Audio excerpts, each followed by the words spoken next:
Bonjour à tous et bienvenue dans les Mardis de l'immigration. Je suis contente de vous accueillir cette semaine. Alors, cette semaine, j'aimerais échanger avec vous de différentes choses et notamment des différences en fait qu'il peut y avoir un peu entre la France et le Québec et les comportements des gens. En fait, j'ai voulu lancer comme un appel à témoins en fait sur différents forums de discussion qu'il y a ici sur Montréal, pour notamment avoir des personnes qui viennent participer dans mon émission, puisque chaque semaine j'ai un nouvel invité et que j'ai beaucoup de plaisir à recevoir des personnes que je ne connais pas et qui viennent raconter leur histoire. Donc comme voilà, je suis toujours à la recherche de personnes pour venir participer, de leurs bonnes expériences, de leurs mauvaises expériences. Et donc je m'étais dit, oh, bah, ce serait sympa de discuter avec ces personnes qui font partie de ces groupes privés. Je vous avouerai que quand je suis arrivée il y a bientôt 3 ans, j'avais pas très envie en fait de côtoyer des Français à Montréal. J'avais vraiment besoin de me retrouver parmi les Québécois, les Canadiens, de rencontrer des amis d'ici, ce qui a été le cas et qui est fort sympathique. Et c'est vrai que j'avais un peu voilà, fui tous ces Français qui sont installés là, même si voilà, on s'est fait bien sûr quelques copains, mais j'avais pas envie de m'installer sur le plateau, j'avais pas envie de faire partie d'associations telles que cette très jolie association qui est Montréal Accueil. J'avais vraiment besoin. Je quittais la France aussi, comme certains le savent qui me suivent, assez en colère, puisque j'avais écrit une lettre à Dieu France pour expliquer pourquoi est-ce qu'en tant qu'entrepreneur, je quittais cette France. Qu'est-ce qui faisait que j'avais le sentiment qu'on nous empêche de travailler en France et qu'un entrepreneur n'est pas heureux en France et ne peut pas, est empêché de travailler. Donc voilà, cette lettre avait fait du bruit. Et donc j'avais vraiment pas envie de me retrouver dans cet état d'esprit, dans cette voilà, même si je partais du principe que les personnes qui avaient fait le même choix que moi avaient certainement une grande ouverture d'esprit, une façon de voir le monde de façon très différente. Voilà, malgré tout, j'avais besoin de cloisonner, de me retrouver moi et de pas faire fi de ça. Et puis voilà, le temps passant, on met un peu de l'eau dans son vin et je me dis, bah, ce serait intéressant d'aller sur ces groupes de discussion, de voir ce qui se dit, de voir ce qui s'échange, de demander à des personnes de participer, de venir participer à l'émission. Et je vous avouerai que j'ai été profondément déçue en fait. Profondément déçue parce que dans ces 2 groupes de discussion, je me suis tout simplement retrouvée en France. J'ai vraiment fait un atterrissage violent et en fait, je suis profondément triste de voir que des Français qui font le choix de venir immigrer ici, au Canada, se comportent de cette façon, entre eux, entre Français, alors que l'immigration, ça peut être difficile.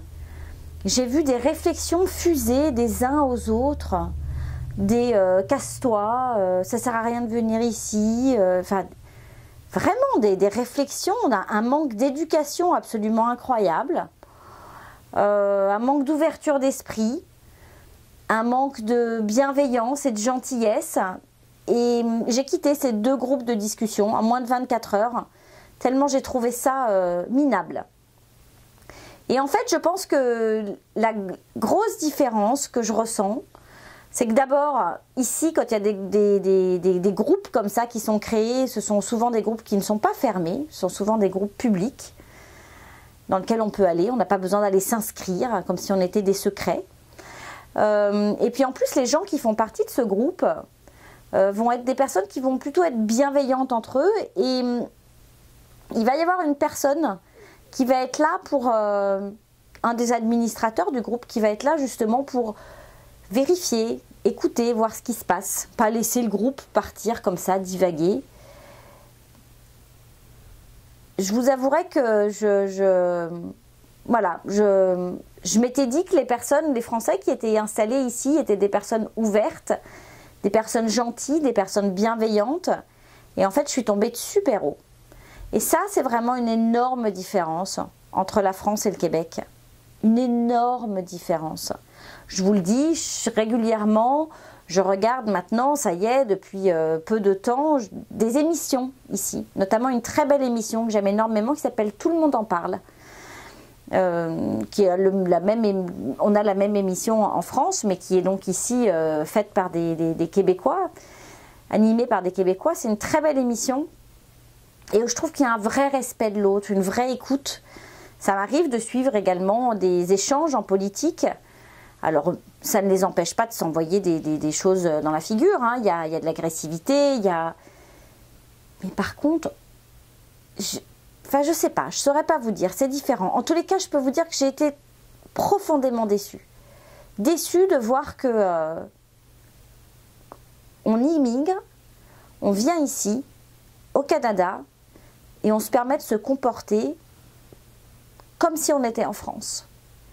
Ça, je trouve ça terrible. C'est tellement un manque d'ouverture d'esprit, un manque d'intégration, un manque de civisme, un manque de gentillesse.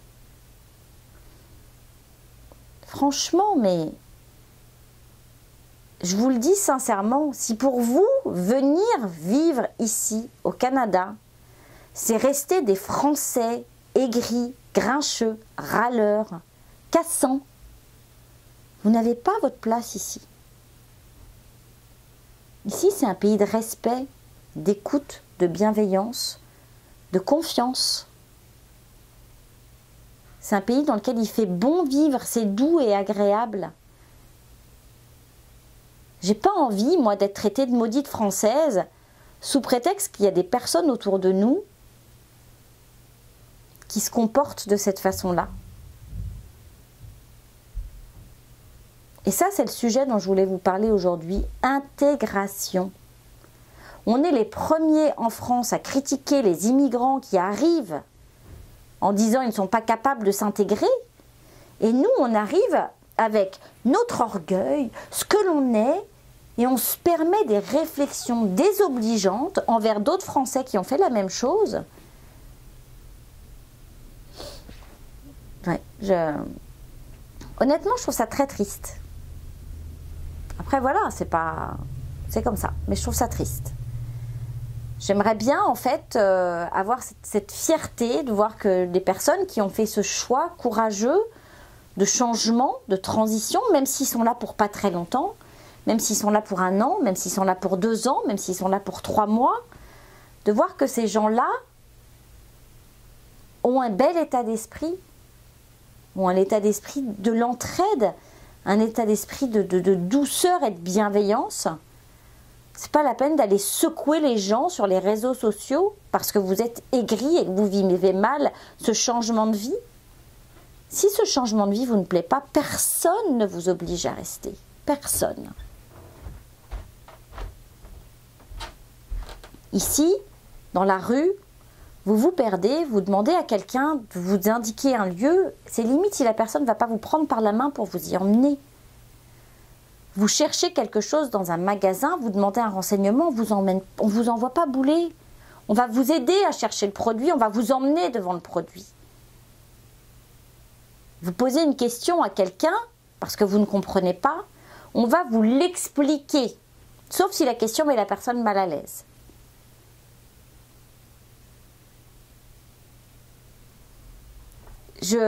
Très sincèrement, je vous le dis, l'immigration, c'est quelque chose de magnifique. S'expatrier, aller vivre à l'étranger, c'est quelque chose de magnifique. Mais quand on arrive comme ça dans un pays avec une culture et un environnement différent, il faut s'enrichir de ça. Il faut prendre toutes ces belles énergies, toutes ces belles personnes, essayer de comprendre cette culture, comprendre les différences. Et le Québec, oui, on parle français, mais non, on ne vit pas français. On n'est pas des Français au Québec. Les Québécois sont des Québécois. Ce sont des Canadiens québécois parce qu'ils font partie de la province du Québec. Ce ne sont pas des Français. Ils n'ont pas votre culture. J'ai encore vu d'ailleurs dans un journal cette semaine un Belge qui est installé depuis 5 ans au Nouveau-Brunswick, si je ne me trompe pas. Et ce monsieur se plaint de la propagande du gouvernement, n'est pas content parce que vous comprenez, le gouvernement leur a vendu quelque chose qu'ils n'ont pas et que vraiment le gouvernement fait une propagande à outrance. Mais faites vos devoirs quand vous immigrez. Parce que ce monsieur se plaint qu'on lui a vendu qu'au Nouveau-Brunswick, il pourrait vivre en français et travailler en français. Conséquent, il est allé de petit boulot en petit boulot, de petit job en petit job. Parce qu'il ne parle pas un seul mot d'anglais et que donc il n'a pas trouvé de travail. Est-ce que vous pensez vraiment que dans un pays qui se situe en Amérique du Nord, où 90% de ce continent, enfin non, du continent nord, parle anglais, est-ce que vous pensez réellement qu'une entreprise ne va pas vous demander de parler anglais? Je vous dis non. Si vous ne parlez pas anglais, c'est pas la peine. Vous ne trouverez pas de travail. Parce que même si vous êtes camionneur, chauffeur, livreur, que votre entreprise est au Québec, mais que vous devez traverser le Canada, sorti du Québec, vous allez parler anglais. Il faut parler anglais. Si vous ne parlez pas anglais, vous ne serez pas embauché. En France, mon niveau d'anglais est considéré comme étant bilingue, parfaitement bilingue. Je lis, je comprends, je parle, je peux regarder un film 100% en anglais, je vais tout comprendre, je peux lire un article dans un journal, je peux lire un livre en anglais. Ici, il me manque quelques mots de vocabulaire. Ici, je ne suis pas considérée comme étant bilingue. J'ai un très bon niveau d'anglais, mais au Québec, au Canada, je ne suis pas parfaitement bilingue. Il me manque des mots de vocabulaire.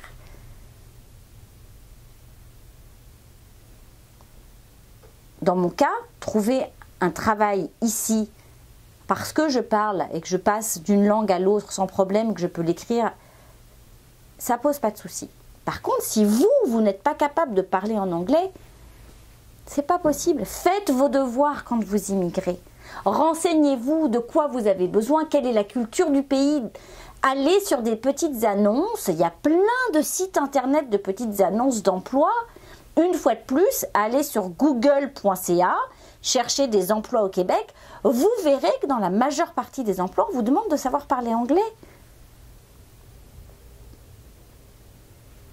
C'est important.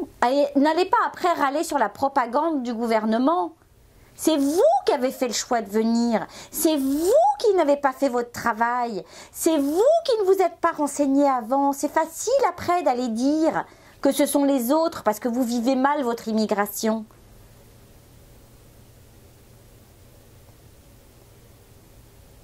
Alors c'est vrai que vous allez vous dire que je suis peut-être un peu de mauvaise humeur aujourd'hui. C'est vrai, c'est vrai. Je suis agacée de voir des gens qui immigrent pour être pas contents, pour râler, pour tout casser, Ça me fatigue. Ça me fatigue parce que moi j'aime profondément le Québec. J'aime profondément le Canada.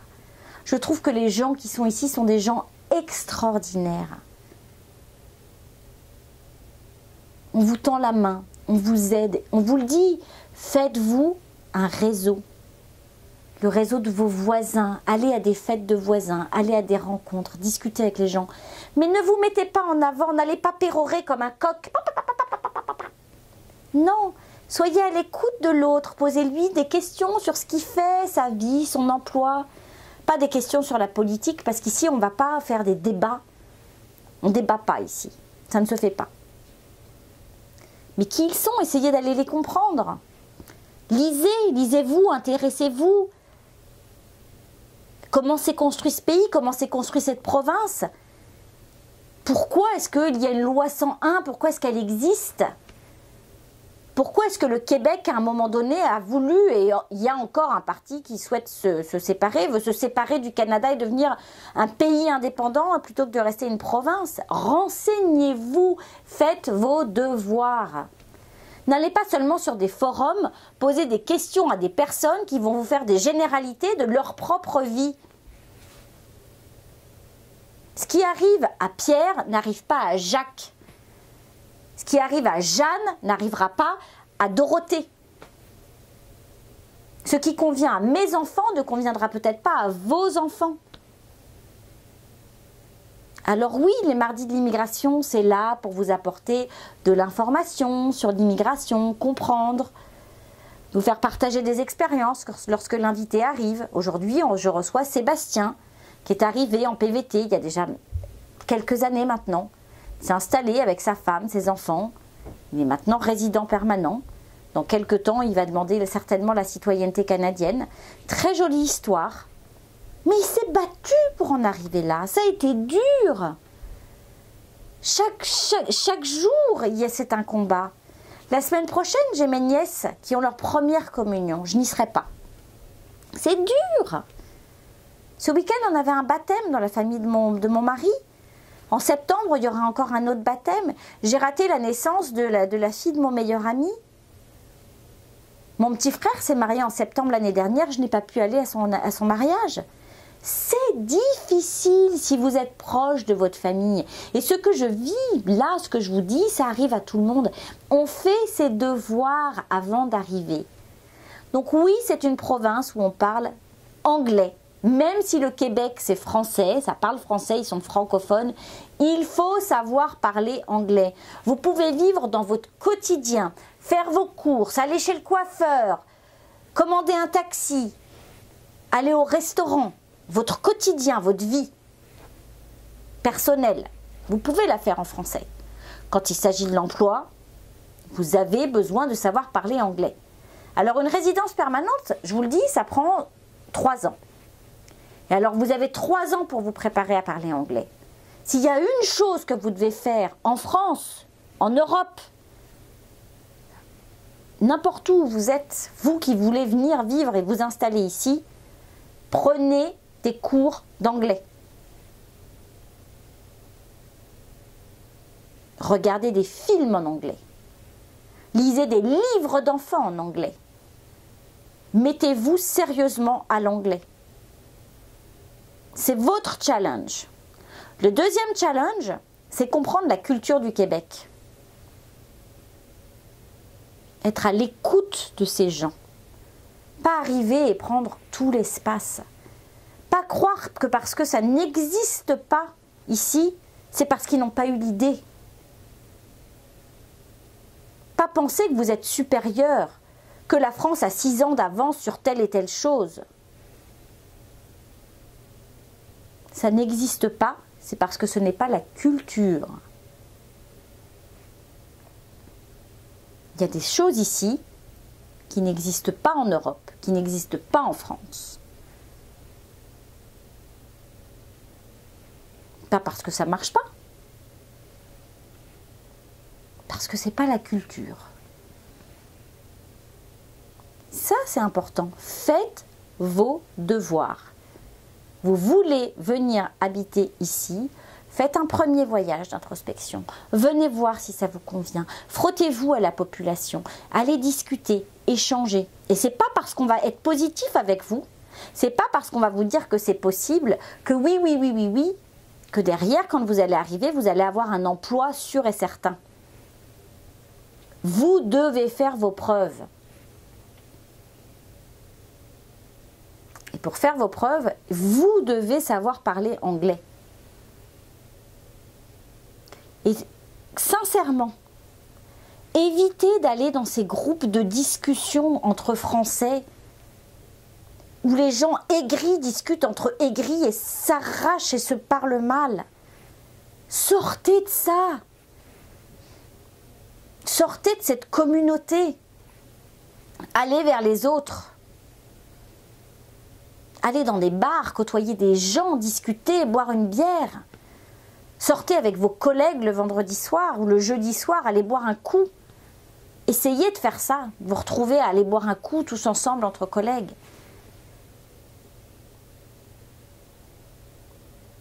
C'était important pour moi de vous dire ça aujourd'hui parce que vraiment, j'ai été vous devez le sentir, choqué en fait.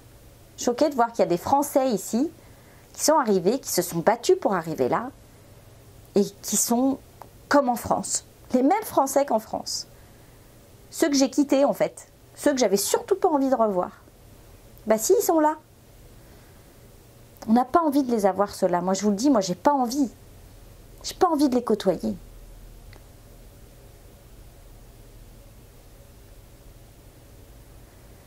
Une information importante pour vous cette semaine, c'est que les 26 et le 27 mai, il y a les Journées Québec. Les Journées Québec, c'est un salon qui n'est pas ouvert à tous, qui est ouvert sur inscription. Vous devez déposer votre CV. Forcément, votre CV doit être aux normes québécoises. Une fois de plus, ça vous demande de faire vos devoirs et d'aller faire des recherches, d'aller regarder qu'est-ce qu'un CV québécois. Je vous le redis, vous êtes nombreux à m'avoir envoyé vos CV. Il n'y en a aucun qui est aux normes québécoises. Il y en a un qui est pas mal, mais tous les autres sont absolument pas aux normes. Je suis désolée de vous le dire, vous n'avez pas fait vos devoirs. Et avec des CV comme ça, vous ne pouvez pas trouver de travail ici au Québec.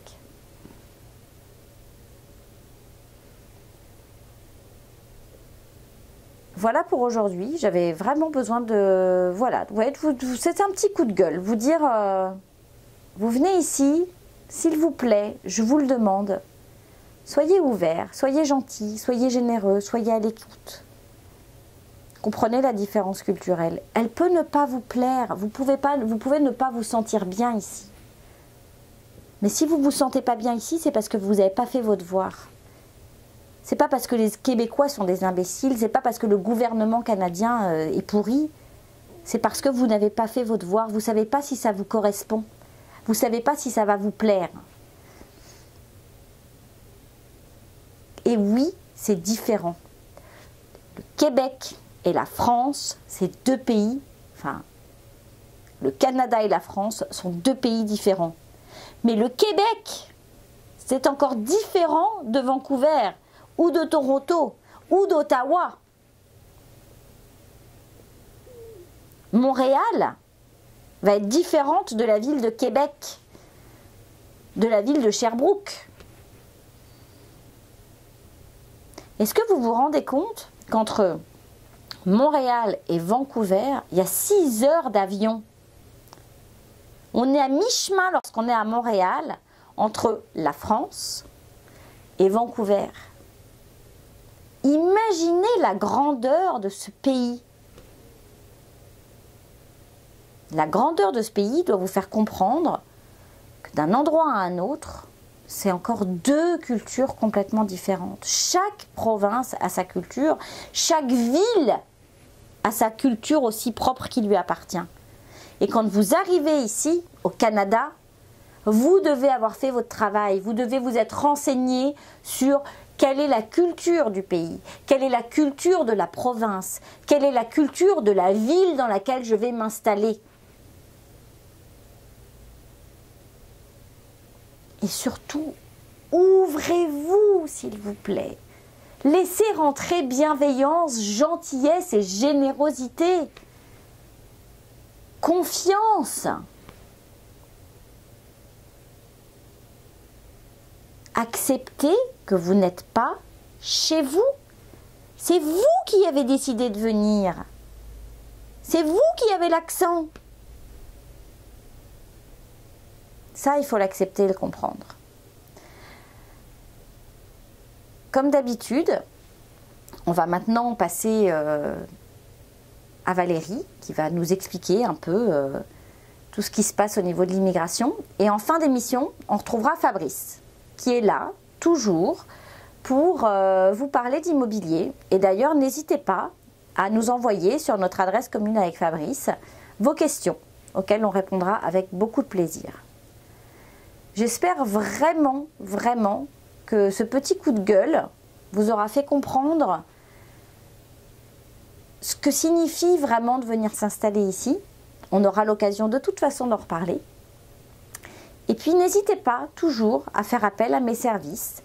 Je vous le rappelle, mes services sont payants. Je ne travaille pas gratuitement. Je vous livre déjà beaucoup d'informations dans cette émission qu'il me fait beaucoup de plaisir de réaliser pour vous. Par contre, si vous voulez un rendez-vous privé avec moi, téléphonique, vous voulez un conseil privé, vous avez besoin de savoir quelle est la stratégie d'immigration qui vous convient, quelles sont les phases par lesquelles vous devez passer, comment faire votre CV. Tout ça, ce sont des services que je facture, qui me fera plaisir de pouvoir faire avec vous. Je ne suis pas très chère.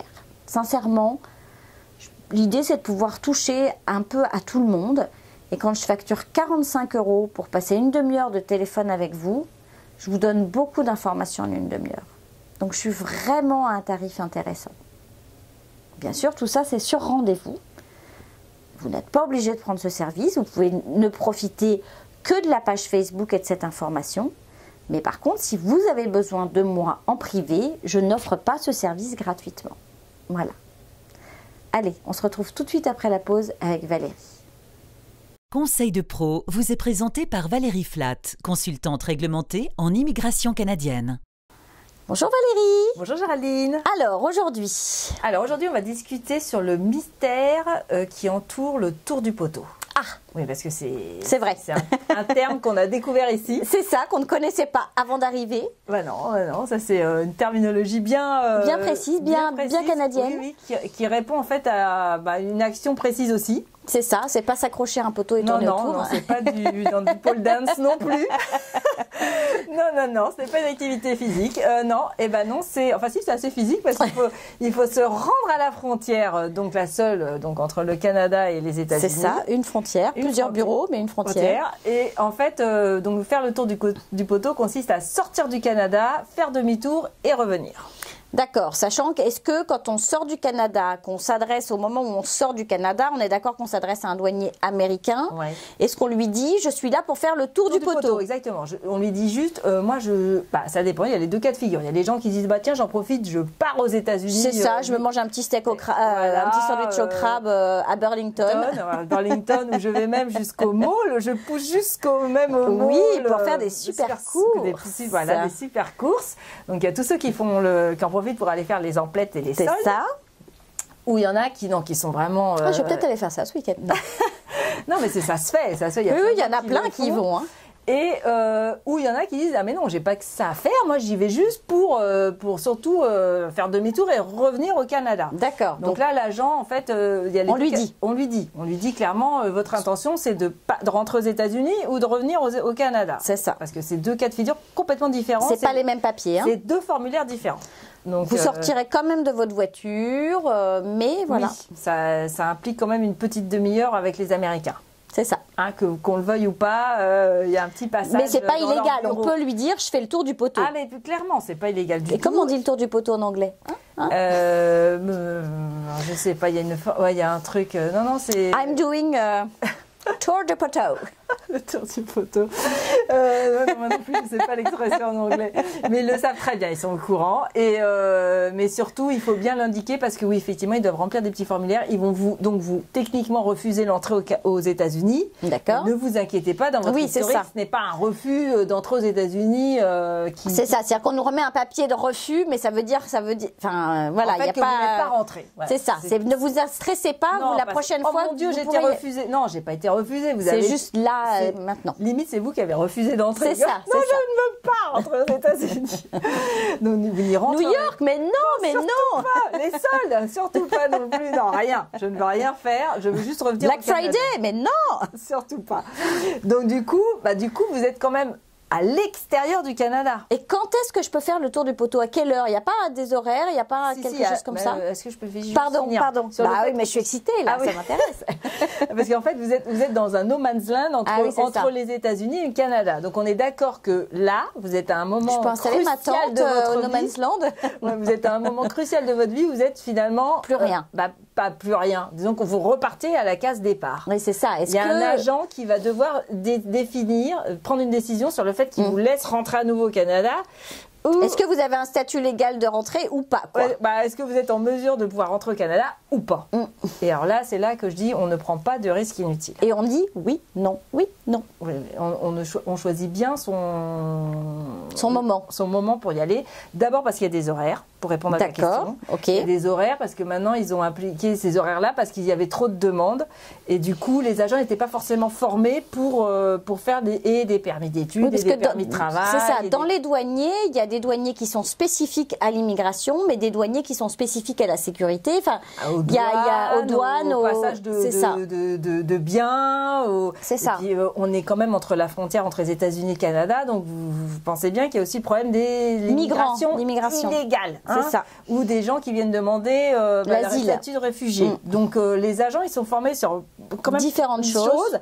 Et pas forcément sur votre petit permis d'études ou votre petit permis de travail. Donc du coup, on prend le temps de se présenter aux heures indiquées. C'est ça. Donc vous allez sur leur site et vous voyez. Et on ne stresse pas si jamais on y est allé pas à la bonne heure et qu'on nous a fermé la porte, n'est-ce pas? Ah bah non, c'est normal. À la limite, vous allez vous présenter devant l'agent, il vous dit mais c'est pas la bonne heure. Vous revenez et déjà vous serez content parce qu'il vous renverra au Canada. C'est ça. Il vous dira vous reviendrez dans les heures qui correspondent à votre demande. Et ne râlez pas. Et il ne faut pas râler, hein, non, on reste toujours gentil. Et non, parce qu'en plus, enfin voilà, donc vous revenez au Canada s'il vous renvoie, mais là, vous venez faire votre demande. Donc pourquoi est-ce qu'on vient faire le tour du poteau? Ça, alors, pas si on est sur un statut implicite, hein, on est d'accord. Alors, à partir du moment où vous avez un statut au Canada, donc de visiteur, généralement c'est le statut de PVTiste. Généralement c'est le statut de visiteur. Quoi. Vous êtes visiteur temporaire avec l'autorisation de travail ou l'autorisation d'études. C'est ça, c'est un visa temporaire. Ouais. Donc votre permis d'études, permis de travail et donc votre statut de visiteur prennent fin à la fin de votre validité de visa. Vous avez appliqué pour une résidence permanente que vous avez obtenue. Ah, alors par exemple, si on attaque sur la résidence permanente, donc là vous allez recevoir effectivement comme quoi la petite lettre qui dit bah voilà, vous avez obtenu votre résidence permanente, présentez-vous au point d'entrée. D'accord, donc ça j'ai le droit. Prenez rendez-vous avec un agent, vous pouvez aussi le faire à l'interne. Ah d'accord. Donc en fait là, sauf que c'est plus long. C'est un peu plus long. Alors que là, si vous êtes très excité de recevoir votre résidence permanente, vous faites le tour du poteau. Et là, vous avez la bouteille de champagne, tout est prêt. Alors, vous n'attendez pas à être forcément accueilli avec... ça va pas être non, on ne va pas vous balancer des cotillons. Nous restons aux douanes. Nous restons aux douanes. Donc, ils seront très contents de vous accueillir. En même temps, si ça fait déjà 2 ans que vous êtes au Canada, ils vont trouver ça... c'est juste une formalité, quoi. Ouais, pour eux, mais... non, nous, on l'a attendu, on est contents. Mais bon, ça, c'est le cas des résidents permanents. Mais il y a, par exemple, les autres qui... changement de statut, j'étais étudiant, je deviens travailleur. Bon, dans la plupart des cas, je dirais 95% des cas, vous avez le temps de faire votre demande en ligne. Ok. Ça prend 8 semaines. Ok. Et, ah oui, c'est pas la peine d'aller la faire à la douane. Non, allez pas embêter les agents. D'accord. Faites-le en ligne et attendez sagement la décision au Canada. D'accord. Donc tant que votre permis d'études, de travail ou visa de visiteur est valide, vous êtes en statut légal. À partir du moment où vous envoyez votre demande, si ce visa venait à expirer, à partir du moment où vous avez envoyé la demande avant l'expiration de ce statut, et que vous n'avez pas reçu de réponse encore, vous êtes en statut ce qu'on appelle implicite. C'est-à-dire que vous gardez le statut que vous aviez jusque-là, jusqu'à ce que vous receviez la demande sur votre nouvelle demande. Sauf que là, on ne sort pas, quoi. Sauf que là, on ne sort pas. Quand on est en statut implicite, on attend une demande, là... Déjà, on ne bouge pas. On ne bouge pas. On ne se dit pas, là, je vais vite sortir, je vais aller faire ma demande, je vais aller refaire une autre demande à l'extérieur parce que ça va être plus rapide. Ah bah non, on attend sagement les 8 semaines. Il fallait s'y prendre à l'avance. Et dans la vie, c'est ça, on s'organise. On s'organise, mais on ne sort surtout pas du territoire, et encore moins pour aller faire les soldes. On ne bouge pas, parce qu'à partir du moment où vous sortez, le statut implicite, il est fini. Donc là, déjà, vous allez revenir avec un autre statut, mais pas le statut implicite. Donc, si vous étiez, par exemple, travailleur, c'est intéressant parce que là, vous pouvez continuer à travailler en attendant l'extension de votre permis de travail. C'est ça, alors que sinon, c'est non. Alors que sinon, si vous êtes sorti faire les soldes, ce que je comprends... On revient avec un visa visiteur. Ah bah voilà. Et du coup, on va devoir attendre peut-être ces 8 semaines en tant que visiteur. Donc soit vous avez 8 semaines pour démissionner, parce que votre employeur va peut-être pas vous regarder comme ça. Ouais, c'est ça. Ou alors, donc, dans ce cas-là, je dis, on choisit la raison pour laquelle on va faire le tour du poteau. Alors, par exemple, un cas où on ne fait pas le tour du poteau... Où ça marche pas. Ça marche pas en gros, c'est demander une extension de statut de visiteur. Donc je suis touriste ici tiens, je vais aux États-Unis pour 10 fois, 5 fois, puis oui. je me dis ça va me rallonger ça mes va 6 me mois. rallonger mes 6 mois. Non, alors pas du tout. Les D'accord. 6 mois, ils sont accordés la première fois et on vous donne 6 mois. Si pendant ces 6 mois, vous faites multiples allers-retours entre le Canada et les États-Unis, ça n'allonge pas votre premier séjour initial de 6 mois. Dommage. Et oui, ils ont tout pensé. Ils ont pensé à tout. Ils sont plus malins que vous. Donc en fait, ce qui se passe, c'est que si vous voulez rester un autre 6 mois, vous allez demander une extension depuis le Canada. Vous pouvez faire ça. D'accord. Vous remplissez vos petits formulaires, vous payez 100 $ en ligne. Il faut quand même avoir une bonne raison, je pense. Il faut avoir une bonne raison, démontrer qu'on a la résidence. Déjà qu'on a l'argent. L'argent pour rester en gros 12 mois à rien faire dans un pays. C'est ça. Annie. Mais bon quand même. Donc oui, il faut démontrer tout ça. Et puis là, pareil, on envoie sa demande.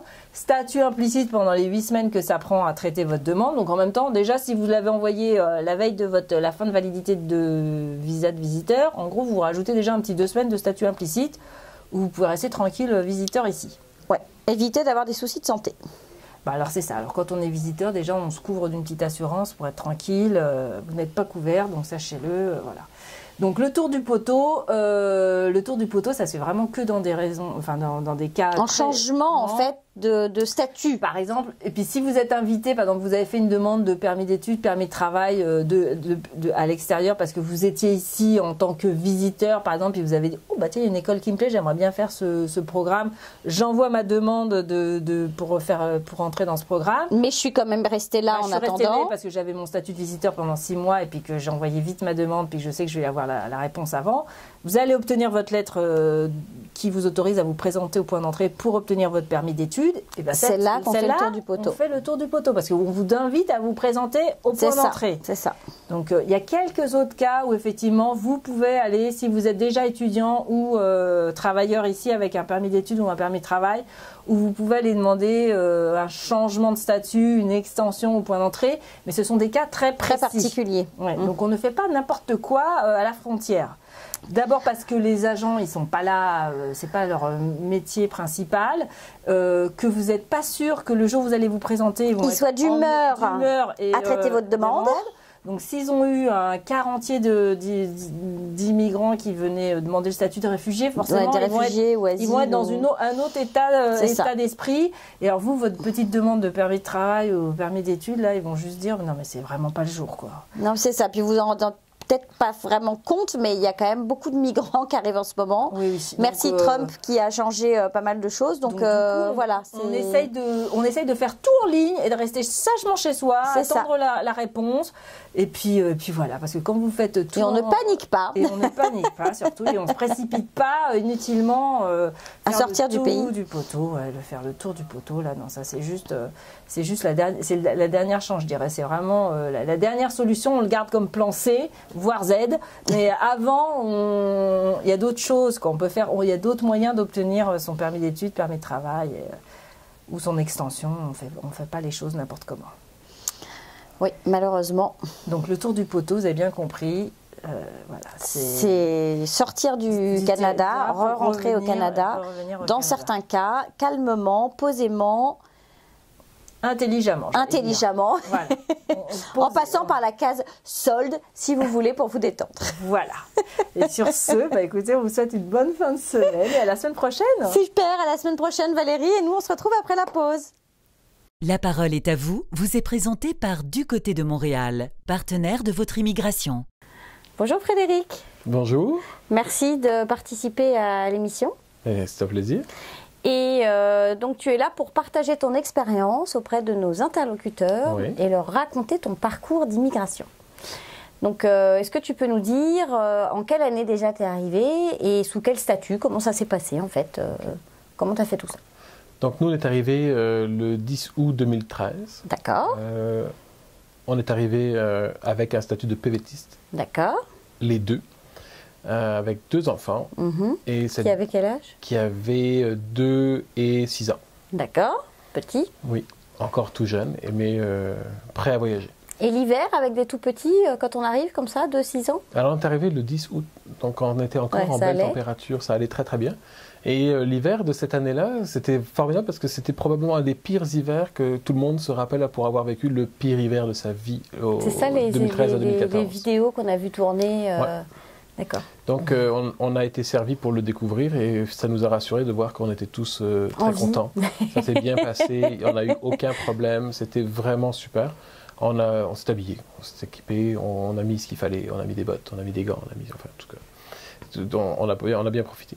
D'accord. Et alors donc, arrivé avec un statut PVT à l'époque, oui. Est-ce que ça a été facile de trouver un emploi? Est-ce que ça a été compliqué? Comment ça se passait en fait l'emploi Alors moi, j'en ai pas cherché un au début parce que j'avais encore une situation en France qui faisait que je devais faire des allers-retours. D'accord. Donc j'en ai pas cherché un immédiatement, mais ma femme oui, et donc on est arrivé au mois d'août et dès la fin du mois, elle s'est mise en recherche d'emploi. On avait fait une première prospection au mois d'avril dans un voyage exploratoire. D'accord, le voyage exploratoire. Le voyage exploratoire Très important. que je recommande à tout le monde parce que c'était un voyage pendant lequel on avait aussi rencontré la banque pour l'ouverture du compte bancaire, pour pouvoir faire les virements d'avance, pour pouvoir prévoir ces choses-là.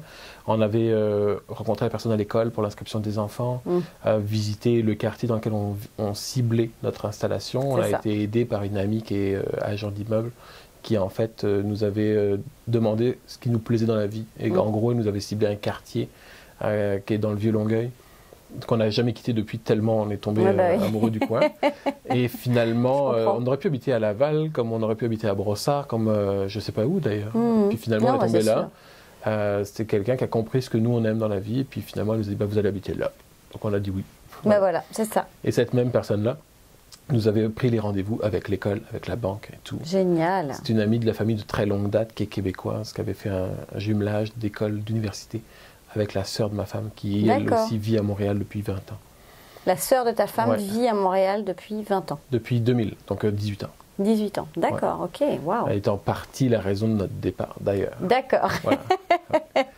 Donc voilà, mois d'août 2013. Facile à trouver pour l'emploi parce qu'en fait, on s'est présenté...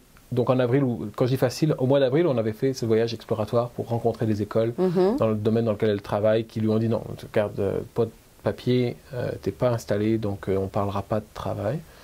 Mais on est ravis de t'avoir rencontré. Exactement, toujours sympathique. C'est ça. Au final, c'était pour dire, reviens donc nous voir quand tu seras vraiment installé. Et on est arrivé au mois d'août, on a fini le mois pour s'installer et tout ça. Puis vers la fin du mois d'août, justement, on a commencé à refaire les mêmes démarches.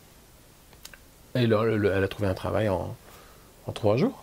Waouh, ça c'est génial, 3 jours. Ouais. C'est encore possible, hein, on trouve encore du travail en 3 jours, surtout avec 92 500 postes à pourvoir au Québec, comme nous l'a annoncé le ministre de l'Immigration. Donc c'est encore possible. Ça a pris 3 jours dans son domaine. Le salaire était peut-être pas le meilleur.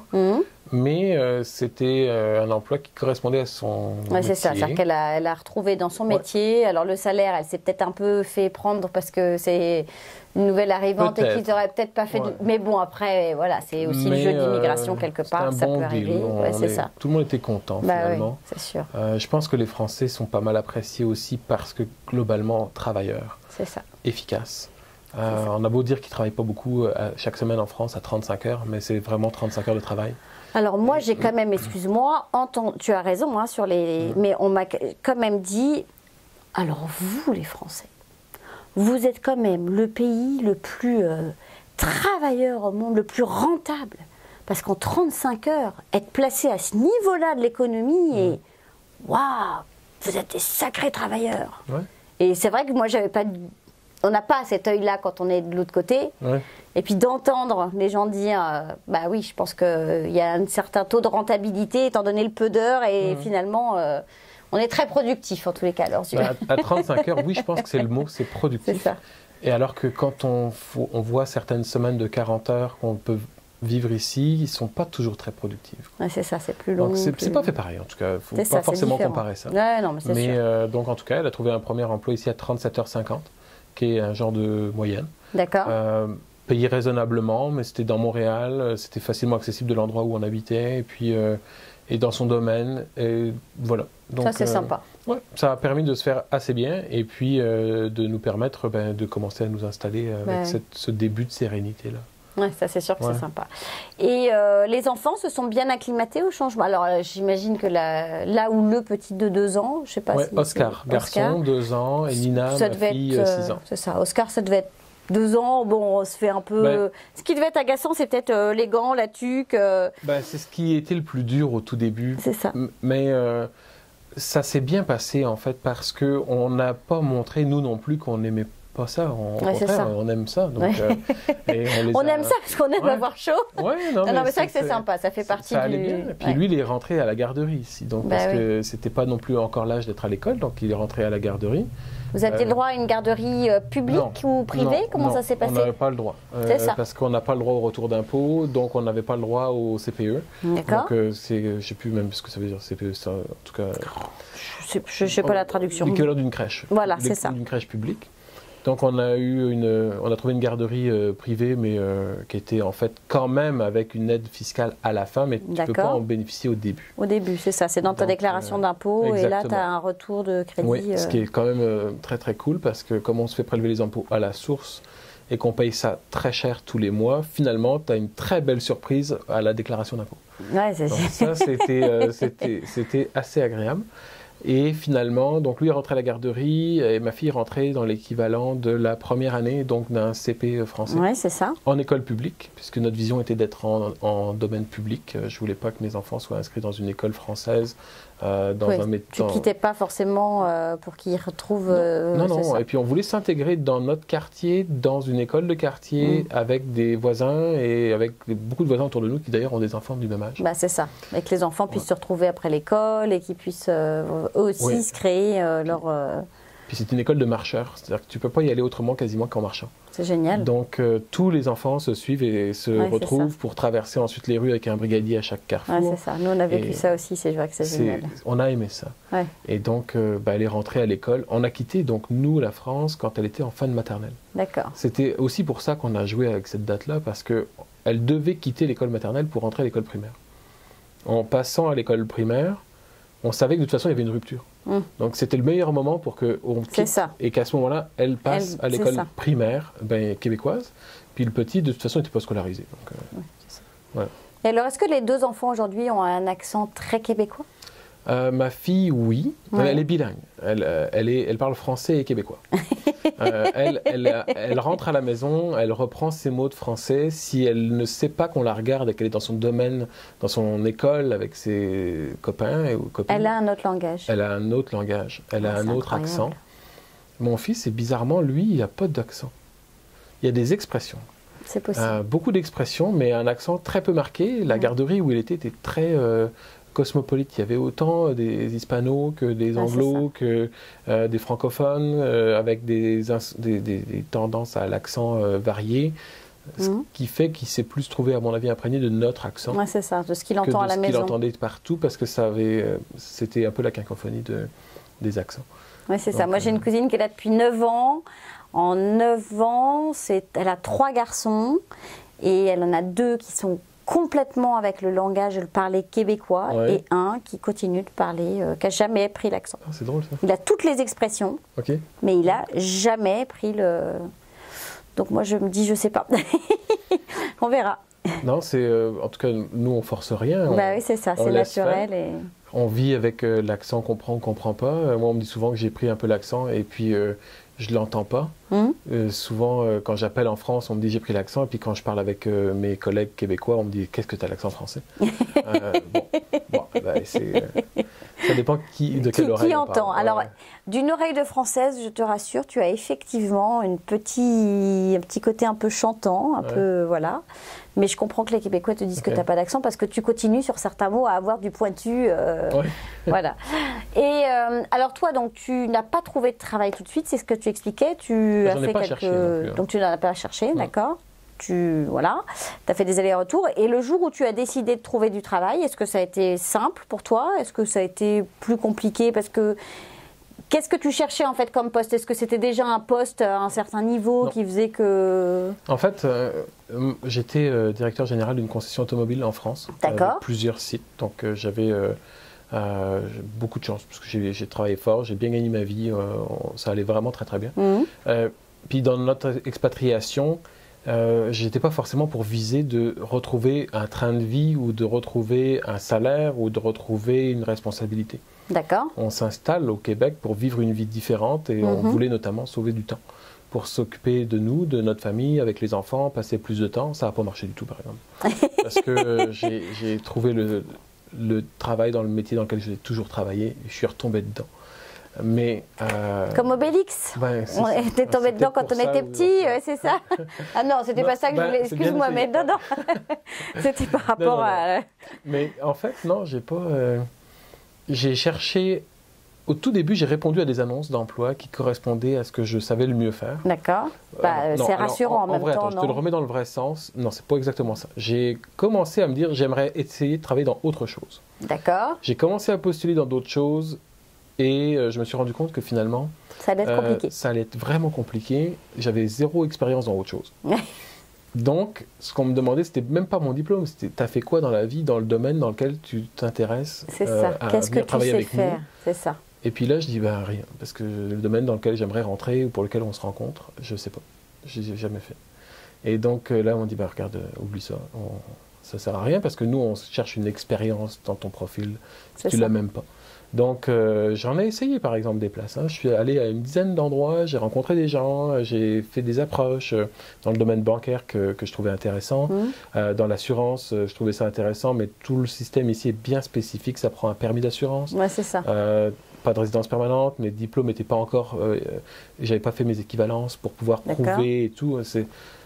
J'ai eu des tonnes de barrières sur cette partie-là. Et puis, j'ai répondu à une annonce de mon domaine dans l'automobile, d'un directeur des ventes de véhicules d'occasion. J'ai rencontré le propriétaire d'une concession avec son directeur général, qui finalement m'avait fait surtout venir parce qu'il se demandait comment c'était en France. D'accord.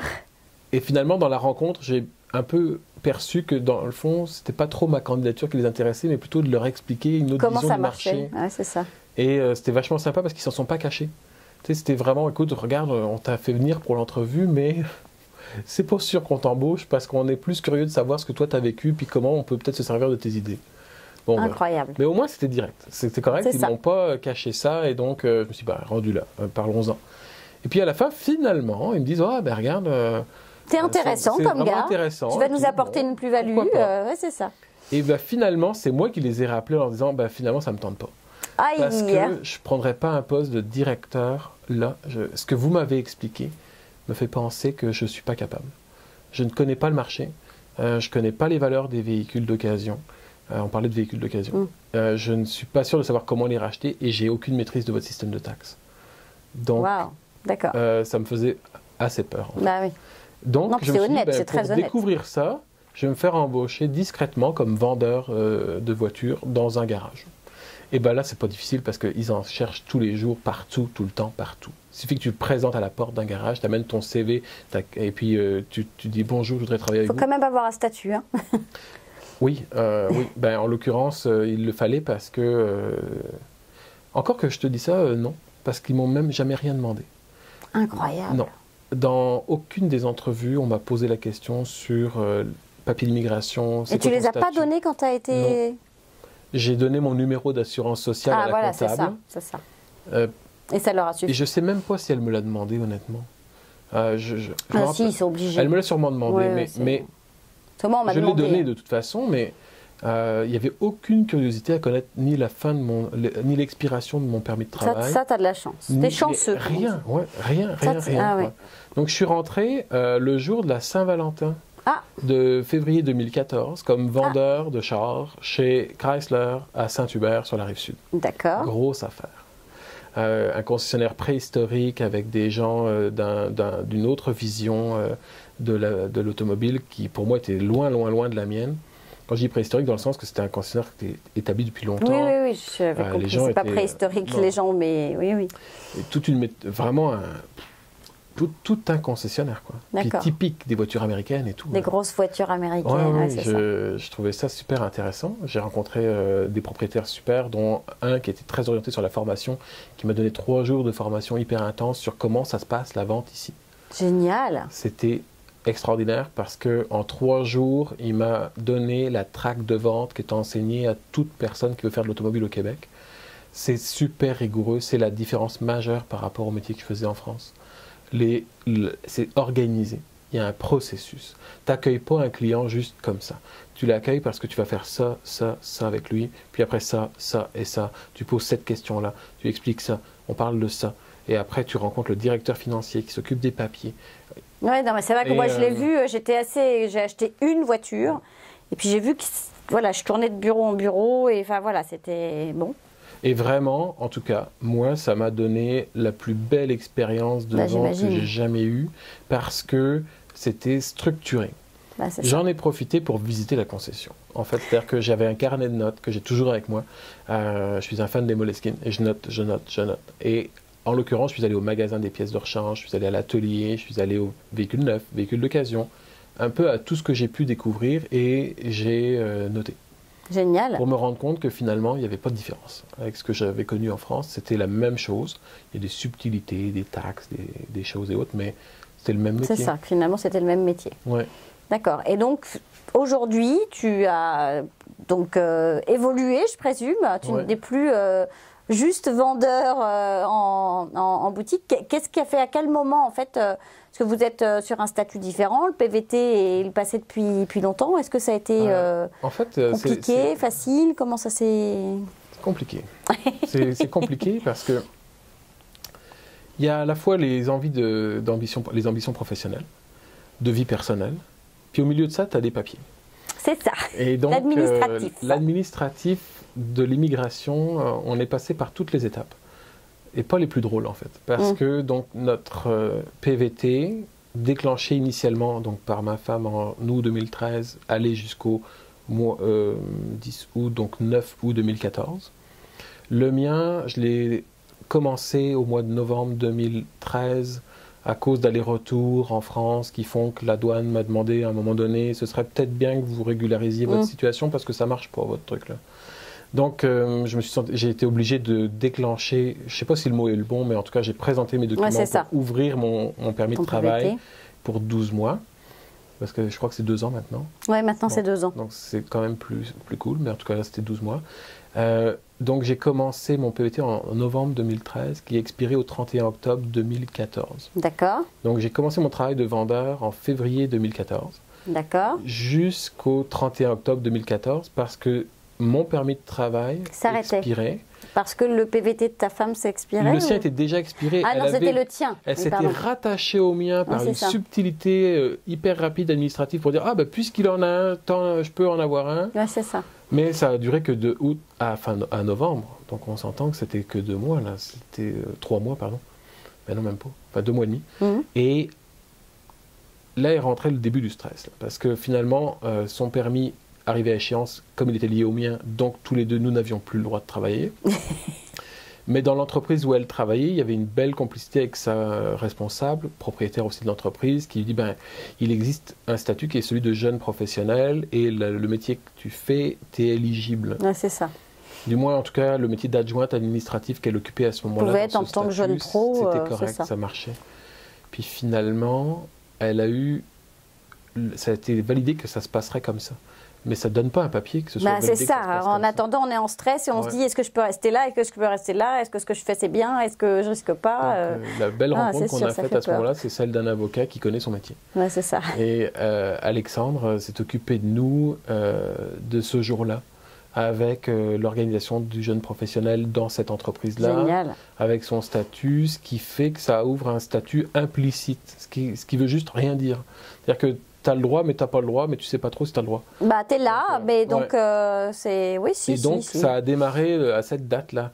Disons qu'il ne faut pas sortir du territoire parce qu'on ne te fait pas revenir. Quoi. Exactement. Donc, il faut rester là. Tu ne fais pas de bêtises. C'est ça. Voilà. On avait prévenu les enfants à l'école en disant, vous faites attention, qu'il ne se passe rien, s'il vous plaît, parce que c'est un statut implicite. C'est ça. C'est pas le moment de se faire mal, d'aller à l'hôpital. Voilà, on attend les... Exactement. Non, mais c'est vrai. Puis de toute façon, entre le changement d'un visa à un autre visa, les procédures sont en cours. Ouais. Mais les procédures sont en cours. Il n'y a pas encore, tu vois, enfin... On parlera d'hôpital tout à l'heure. Tiens, on a vécu une drôle d'anecdote aussi à l'hôpital avec les frais d'avance et tout ça. Mais donc, pour dire, finalement, le statut implicite a démarré là, mais c'est arrivé assez vite quand même. Qu'on reçoive le permis de travail en permis fermé. Bah souvent, quand les gens sont déjà ici, en fait, ils accélèrent les processus. Enfin, je ne sais pas à l'époque, mais aujourd'hui, en tous les cas, en tout cas, ça allait bien. Enfin, nous, on le voyait tellement comme le drame, là, que finalement, on s'est dit, oh, bah, c'est pas si long. Ouais, c'est ça. Et donc, on a reçu le permis de travail fermé, qui a permis de faire en sorte qu'on fasse le tour du poteau. On est allé à la douane américaine, D'accord. comme tout le monde. On finissait par connaître le douanier, on fait demi-tour. Pas de problème, pas de problème. Bah, tourne avant la douane là-bas. Donc on a fait le demi-tour, on est revenu à la douane canadienne et je me suis rattaché, du coup c'est moi qui me suis rattaché maintenant à elle, pour une durée de 18 mois je crois. D'accord. 12 ou 18 mois je crois. Et après donc la résidence, le jeune pro... Écoute, je crois qu'aujourd'hui c'est 2 ans, 2 ans ou 18 mois, donc ça devait être 18 mois. Mais je suis content de ne plus me rappeler de tout ça. Ouais, c'est ça. C'est derrière maintenant. Et puis, maintenant, tu as ta résidence permanente. Oui. Alors là, on a tout ce qu'il faut. On a un numéro d'assurance sociale qui commence plus par un 9. C'est fini, ça, cette espèce d'identification. Ah, tu as un 9. Ah, ok, t'es pas résident permanent. C'est ça. Donc... on a notre statut de résident permanent après toutes les péripéties des papiers, etc. Depuis le mois de mai 2016, on l'a célébré. Hein. Ah bah ça j'imagine. Ce jour-là. Ouais. Là. Donc on a reçu nos papiers. En général, ceux qui sont contents, qui sont là et qui le reçoivent, ils célèbrent. Ouais. Ah ben, c'est mémorable parce qu'en fait, on l'a reçu ce papier-là en se disant ça y est, on l'a. Ah, l'avocat nous appelle en disant les gars, je l'ai. Venez vite chercher vos papiers. Je pense que j'ai tout fait pour être dans la minute qui suivait son appel dans son bureau. Je suis allé chercher les papiers, on s'est organisé pour retourner faire un autre tour du poteau, pour aller... Tout de suite valider, c'est ça, le jour même. Bon, ça ne marchait pas sur le jour J, mais on l'a fait le week-end qui arrivait là. C'est génial. Et donc on se dit, oh, bah, super, on était d'ailleurs invités à célébrer ça avec des amis et qui finalement nous ont dit, bah, nous on était au chalet, retrouvez-nous, trouvez une douane pas loin et tout. Donc on fonce à la douane, mais la douane était trop petite, celle où on est allé. Ah, c'était juste une bitoune, tu sais, qu'un petit monsieur américain, gentil comme tout, mais qui dit non, moi je fais pas d'immigration, j'ai juste une barrière, c'est tout ce que j'ai, donc vous retournez au Canada. Donc on a dû faire le tour avec on s'est fait tamponner le truc, il a fallu qu'on rentre aux États-Unis, qu'on ressorte aussitôt, avec le même bonhomme qui nous fait l'entrée et la sortie. Retournez donc à la colle, parce que c'est là que vous pourrez faire votre document. Donc on a perdu ce temps-là, on est retourné, on est ressorti aux États-Unis, on fait tamponner. Le monsieur nous dit, mais voyons, vous venez de rentrer aux États-Unis. Ben oui, parce qu'on a fait le demi-tour de l'autre côté, parce que c'était pas la bonne douane. Donc on refait le demi-tour, on revient. Le Canadien nous dit, voyons, vous êtes rentré 2 fois dans la même journée des États-Unis. Oui, bon. Alors on revient. Et puis finalement on dit, ben oui, parce que si... Ah, on a notre papier là. Ah ben regardez, il n'y a pas de problème, notre bureau est là, il y a 3 heures d'attente. Oh. Donc finalement...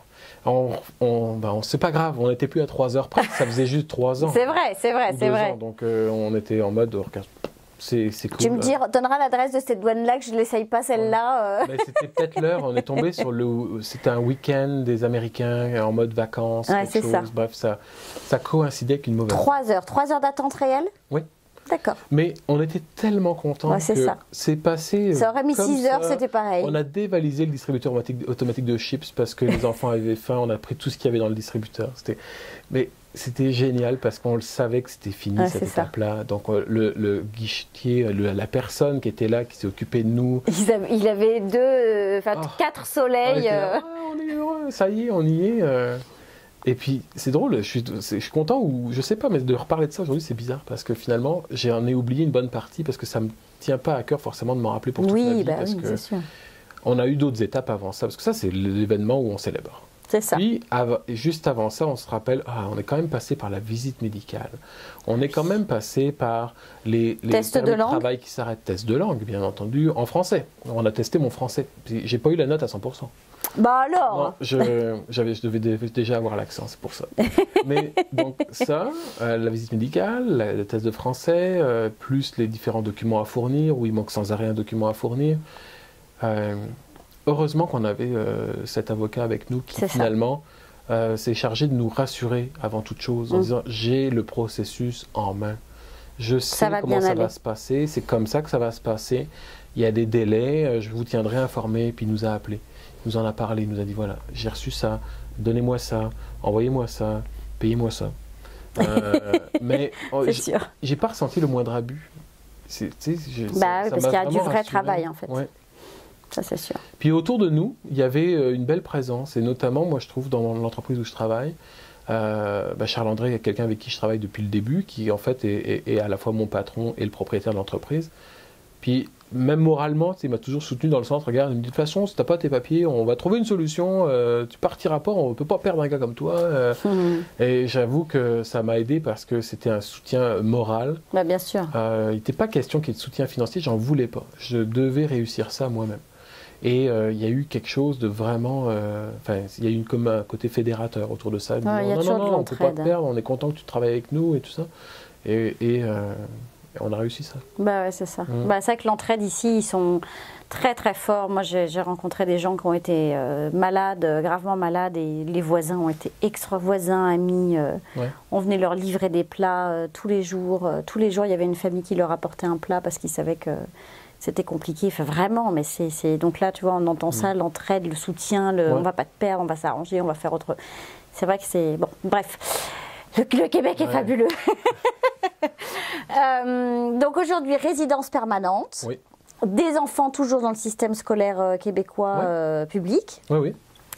Et ta femme, elle est restée dans le même emploi, toujours...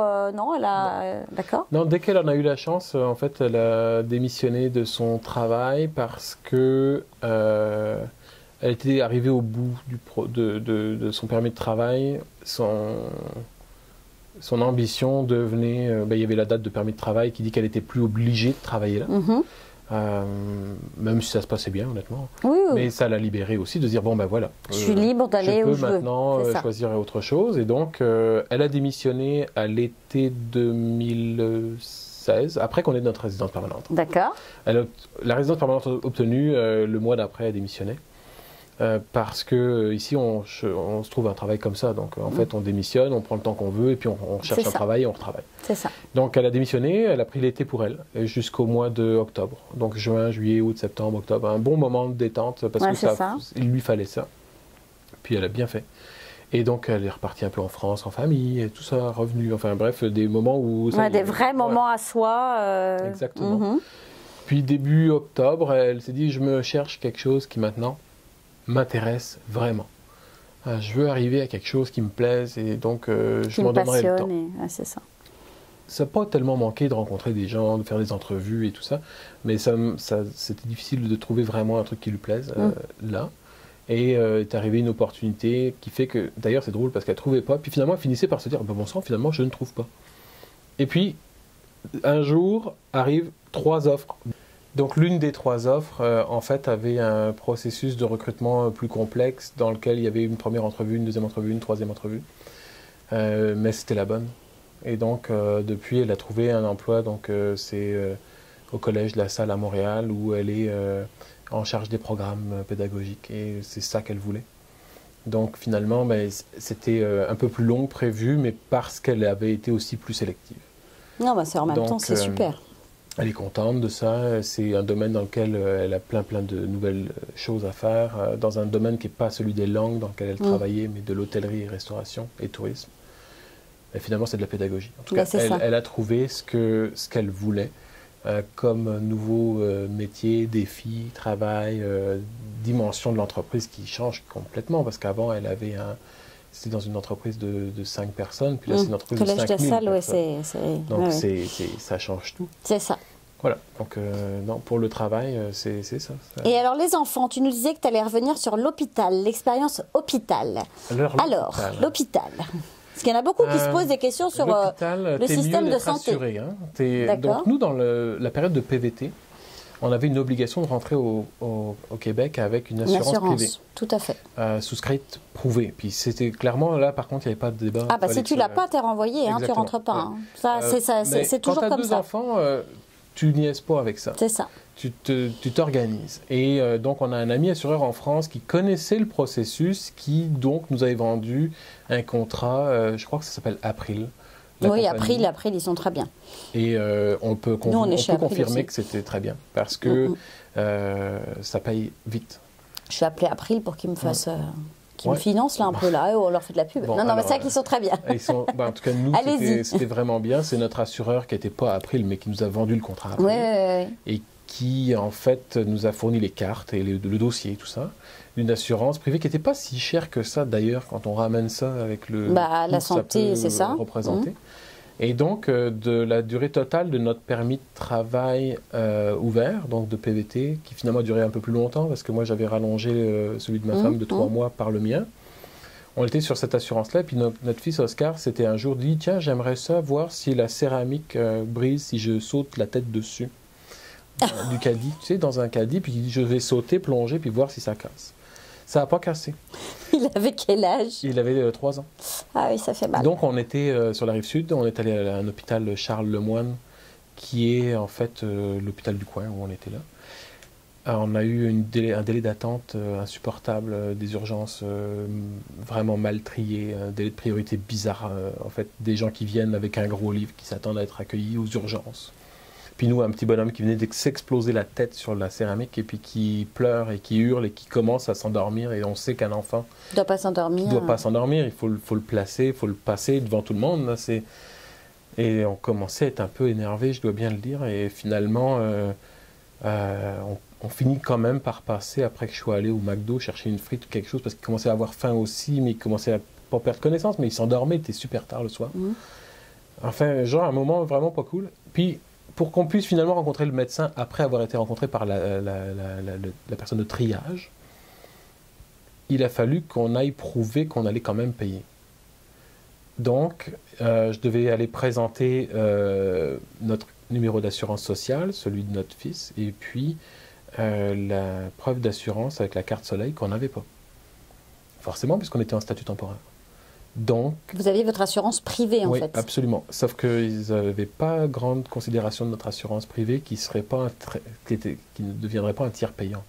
Donc, c'était, regarde, tu dois nous avancer, j'ai plus en tête, mais c'est comme 800 ou 900 dollars, là, pour qu'on te donne la carte bleue de l'hôpital, qui te donne le droit d'avoir le droit de rencontrer le médecin. Donc en fait, ton fils, il est en train de crever.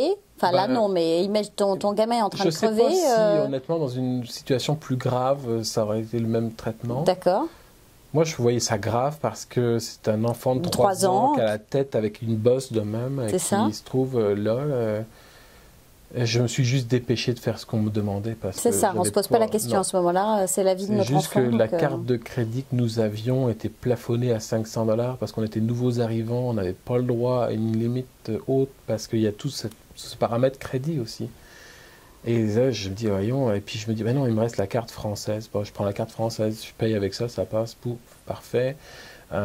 Et je me fais donner la petite carte qui dit, oh, c'est bon, hop, on va voir le médecin, etc. Puis finalement, on repasse par la case caisse après ça, après qu'on se soit fait dire, non, finalement, tout va bien. Ok, vérifiez-le quand même un peu, des fois qu'ils se mettent à vomir, parce que s'ils vomissent, c'est que ça va pas.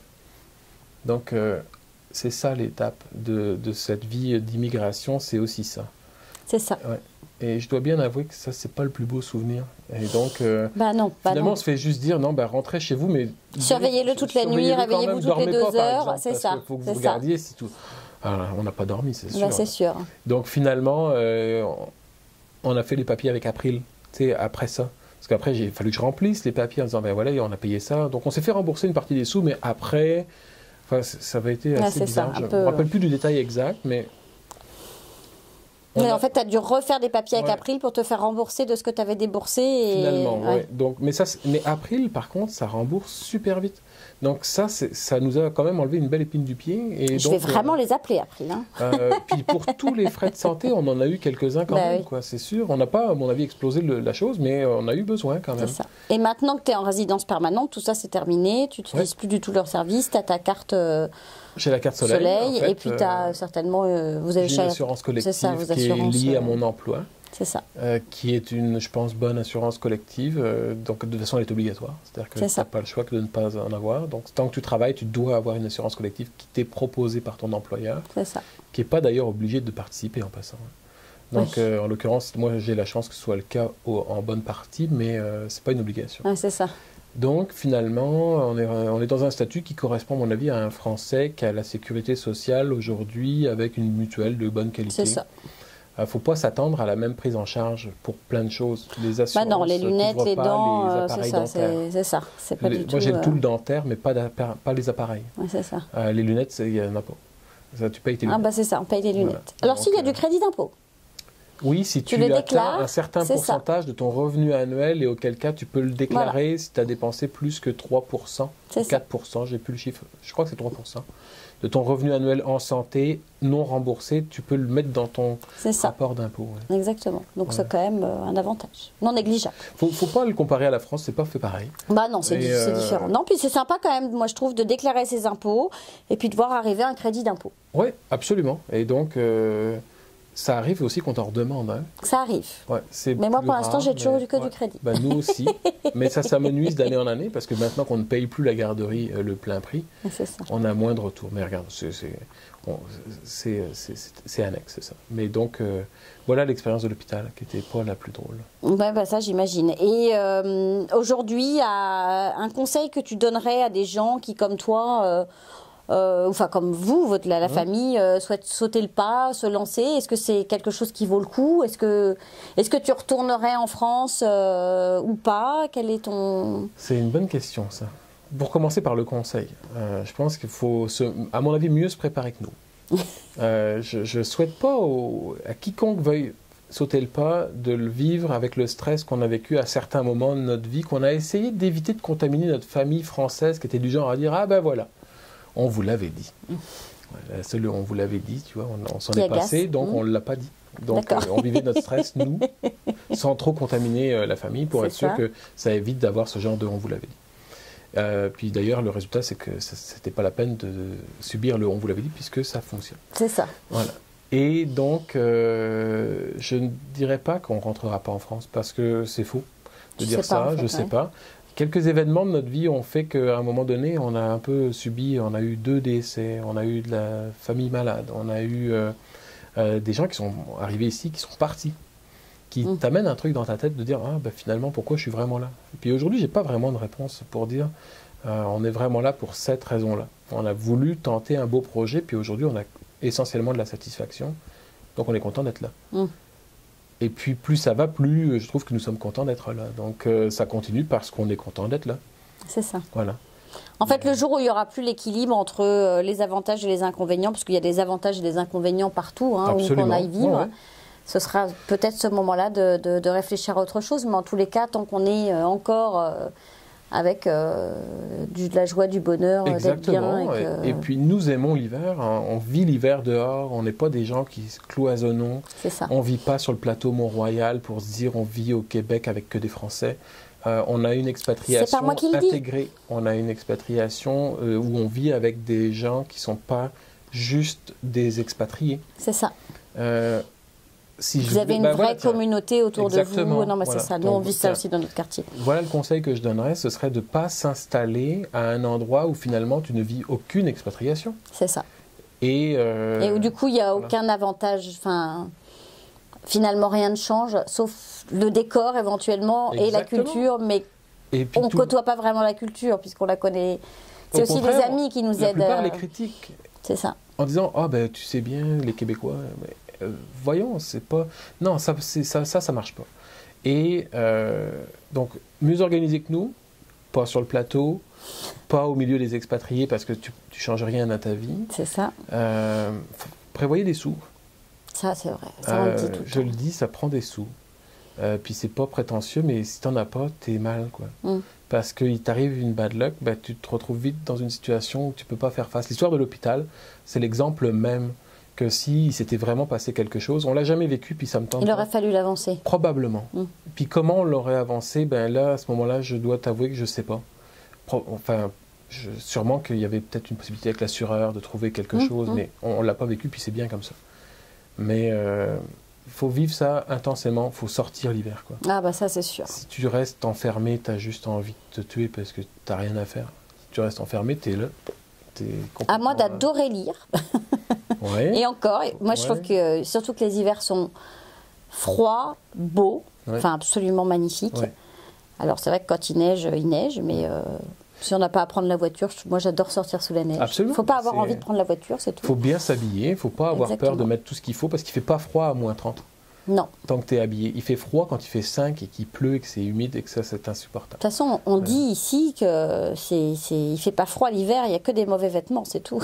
Oui, bah tiens, je ne la connaissais pas celle-là, mais je suis d'accord. Ouais. Et puis si je prends un paramètre aussi, c'est que si certains Français pensaient s'expatrier pour la fiscalité, qui viennent pas au Québec, c'est pas là. C'est pas là qu'il faut imaginer sauver sur la fiscalité parce que c'est pas mal pire, quoi. C'est ça. Donc ça, c'est un point que moi, je n'avais pas forcément pris en compte, mais je me dis, ah, ok. Alors, c'est pas pire, mais la France reste un petit peu plus chère, de 10 ou 20%, parce que j'ai assisté à une conférence la semaine dernière. Mais par contre, nous sommes en dessous de la France, qui est au-dessus de tous les autres pays. Ouais. donc voilà, il y a des pays beaucoup moins chers au niveau impôt, mais c'est sûr qu'il ne faut pas venir pour ça. Il faut pas... Puis il faut avoir conscience que c'est 2 semaines de vacances par an, que... mais les vacances sans solde sont bien acceptées. C'est ça. À condition d'être bien demandées. C'est un peu la règle du donnant-donnant. C'est que je pense que tu as facilement des choses ici, tant que tu les demandes bien, puis que tu prouves que tu es quelqu'un de bien. Que tu travailles, que tu en veux. Que tu fais ton travail, que tu es impliqué, puis que tu veux que ça fonctionne bien. Et ça se passe en général vraiment très bien. C'est ça. Ouais. Donc à refaire, tu le referais sans le stress. Oui, exactement. Ouais, avec une dose de stress nettement inférieure.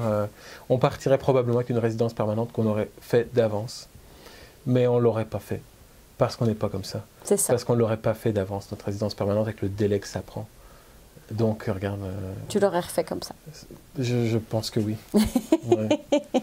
Bon, merci Frédéric pour cette belle interview. Merci à toi de l'invitation. Et puis nous, on se retrouve après la pause. La parenthèse immobilière vous est présentée par Fabrice Wolzenlogel.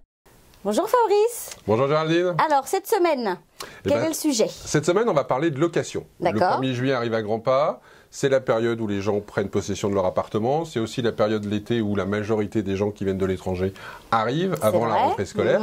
Et donc, tout le monde est en train de rechercher un appartement à louer, principalement.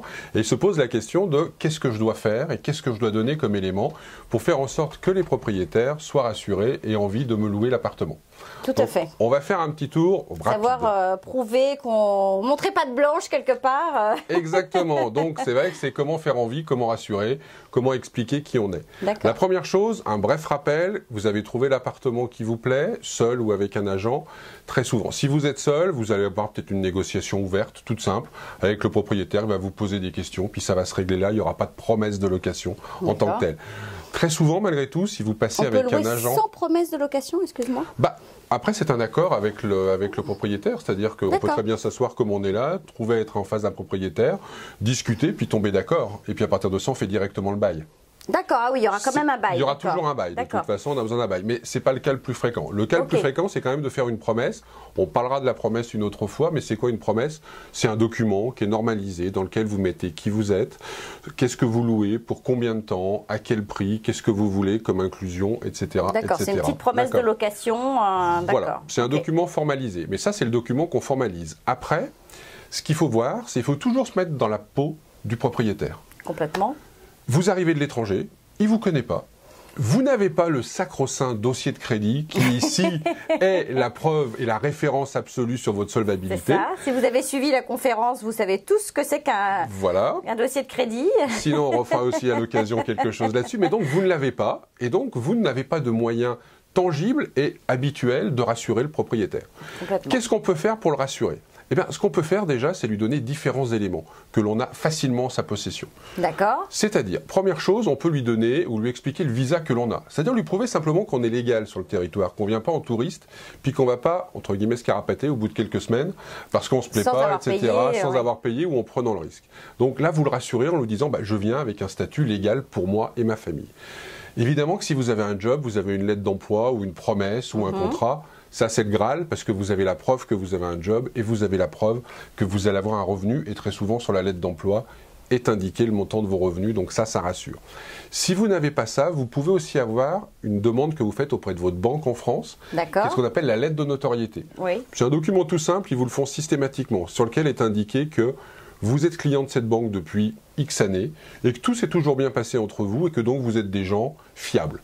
C'est ça. Et ça, vous pouvez l'avoir sans aucun souci. Ensuite, ce que vous pouvez avoir, c'est vous avez peut-être d'autres revenus. Vous louez une maison en France, vous avez des dividendes de ceci, vous avez une participation dans une société, vous avez un peu de revenus. Eh bien, amenez-nous la preuve de ces revenus-là. Ou si vous louez un bien, amenez-nous le bail qui indique combien vous allez toucher.